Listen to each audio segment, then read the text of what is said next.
নমস্কার। আজ আমি আপনাদেরকে মহাভারত পাঠ শোনাব। আমার একটা বিশেষ অনুরোধ আপনাদের কাছে, আপনারা এই মহাভারত পাঠগুলো শ্রদ্ধার সঙ্গে শুনবেন।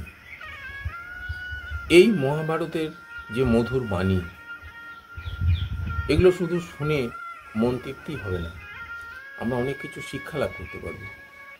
আর এটা আমাদের প্রত্যেকেরই এই বিষয়গুলো জানাও দরকার।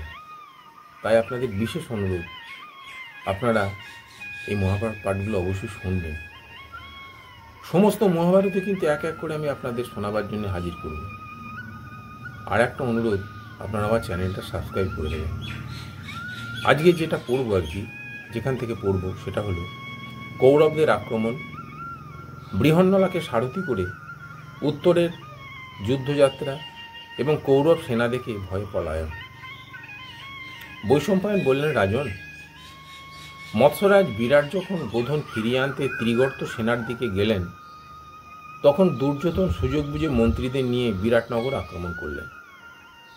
ভীষ্ম, দ্রোণ, কর্ণ, কৃপ, অশ্বত্থমা, শকুনি, দুঃশাসন, বিবিংশতি, বিকর্ণ, চিত্রসেন, দুর্মুখ, দুঃশল প্রমুখ বহু মহারথী সঙ্গে ছিলেন। তাঁরা সকলে বিরাট রাজার 60,000 গোধন রথের দ্বারা ঘিরে নিয়ে চললেন। গোয়ালারা এই মহারথীদের হাতে মার খেয়ে আর্তনাদ শুরু করলে তাদের সর্দার কোনো মতে একটি রথে করে নগরে এসে রাজমহলে ঢুকে গেল। সেখানে তার সঙ্গে বিরাট রাজার পুত্র ভূমিঞ্জয় এর সঙ্গে সাক্ষাৎ হল। গোপরাজ তাকে সব জানিয়ে বললেন, রাজকুমার, কৌরবরা আমাদের 60,000 গোধন নিয়ে যাচ্ছে। রাজা আপনার উপরই সব ভার দিয়েছেন।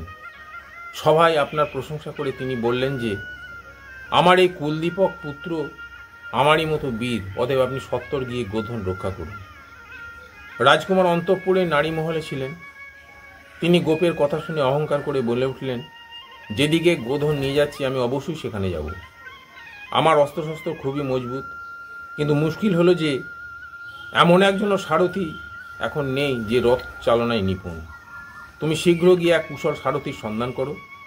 তারপর ইন্দ্র যেমন দানবদের ভীত সন্ত্রস্ত করেন, আমিও সেইভাবে দুর্যোধন, ভীষ্ম, দ্রোণ, কৃপাচার্য, কর্ণ, অশ্বত্থমা এই সকল মহাধনুর্ধরদের এক লহমায় উড়িয়ে দিয়ে গোধন ফেরত আনব।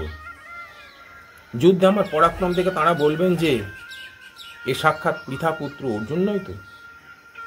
বারংবার রাজপুত্র নারীদের মধ্যে বসে অর্জুনের কথা বলছিলেন শুনে দ্রৌপদী আর থাকতে পারলেন না। তিনি উঠে উত্তরের কাছে গিয়ে বললেন, ওই যে হাতির মতো বিশালাকায় সুন্দর যুবক বৃহন্নলা নামে খ্যাত, ও আগে অর্জুনের সারথি ছিল। ওকে যদি সারথি রূপে নেন তাহলে আপনি নিশ্চয়ই কৌরবদের পরাজিত করে গোধন ফিরিয়ে আনতে পারবেন। সৌরেন্দ্রী কথা শুনে উত্তর তার ভগ্নী উত্তরাকে ডেকে বললেন, ভগ্নী, তুমি তাড়াতাড়ি বৃহন্নলাকে ডেকে আনো। ভাইয়ের কথায় উত্তরা তখনই নৃত্যশালায় গেলেন। তাকে দেখে বৃহন্নলা বললেন, বলো রাজকুমারী, এখানে কেন এসেছো? রাজকুমারী অত্যন্ত বিনয়ের সঙ্গে বললেন, বৃহন্নলা, কৌরবরা আমাদের রাজ্যের গোধন অপহরণ করে নিয়ে যাচ্ছে। তাদের সঙ্গে যুদ্ধ করার জন্য আমার ভাই অস্ত্রশস্ত্র নিয়ে প্রস্তুত হয়েছে। তুমি আমার ভাইয়ের রথে সারথি হও এবং কৌরবরা বহুদূর চলে যাওয়ার আগেই সেখানে পৌঁছে যাও। রাজকুমারী উত্তরার কথা শুনে অর্জুন রাজকুমার উত্তরের কাছে চললেন। তাকে আসতে দেখে রাজকুমার বলে উঠলেন, বৃহন্নলা, আমি যখন গোধন ফিরিয়ে আনার জন্য কৌরবদের সঙ্গে যুদ্ধ করব, তখন তুমি আমার ঘোড়াগুলোকে ঠিকমতো বসে রেখো। আমি শুনেছি যে তুমি নাকি আগে অর্জুনের রথের সারথি ছিলে এবং তোমার জন্যই পাণ্ডব প্রবর অর্জুন সমস্ত জগৎ জয় করেছিলেন। তারপর উত্তর কবচ ধারণ করে রথে সিংহধ্বজ লাগিয়ে বহুমূল্য ধনুক আর তীক্ষ্ণ বাণ নিয়ে যুদ্ধের জন্য রওনা হলেন। সেই সময়ে বৃহন্নলাকে উত্তরা এবং সখীগণ বলল, বৃহন্নলা, তুমি যুদ্ধে ভীষ্ম, দ্রোণাদি কৌরবদের হারিয়ে আমাদের পুতুলের জন্য রং বেরঙের বস্ত্র নিয়ে আসবে।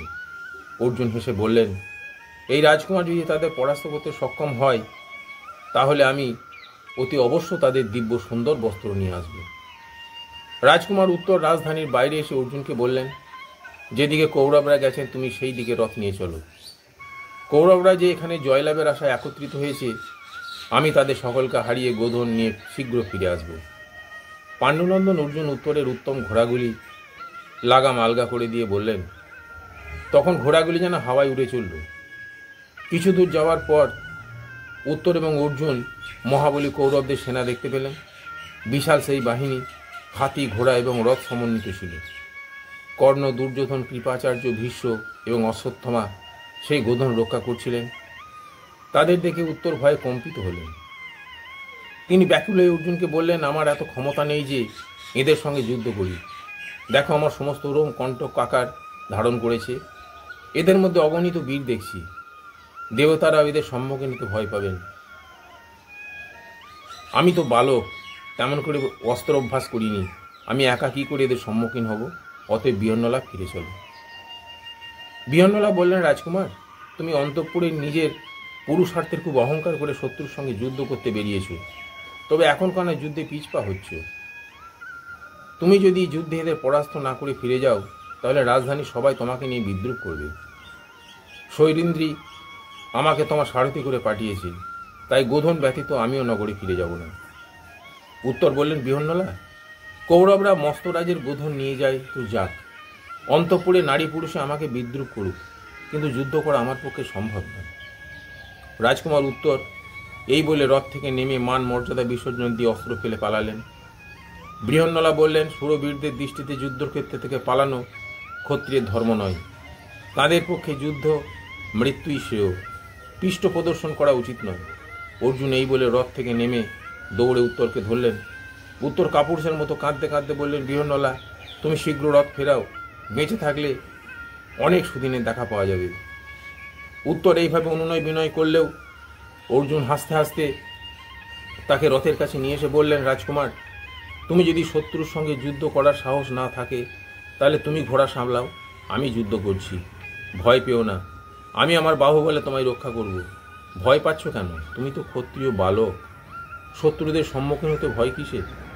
দেখো, আমি এই দুর্জন সেনার মধ্যে ঢুকে কৌরবদের সঙ্গে যুদ্ধ করব এবং তোমাদের গোধন ছাড়িয়ে আনব। তুমি আমার সারথির কাজ করো। এই বলে অর্জুন যুদ্ধে ভীত রাজকুমার উত্তরকে বুঝিয়ে রথের উপরে বসালেন। নমস্কার।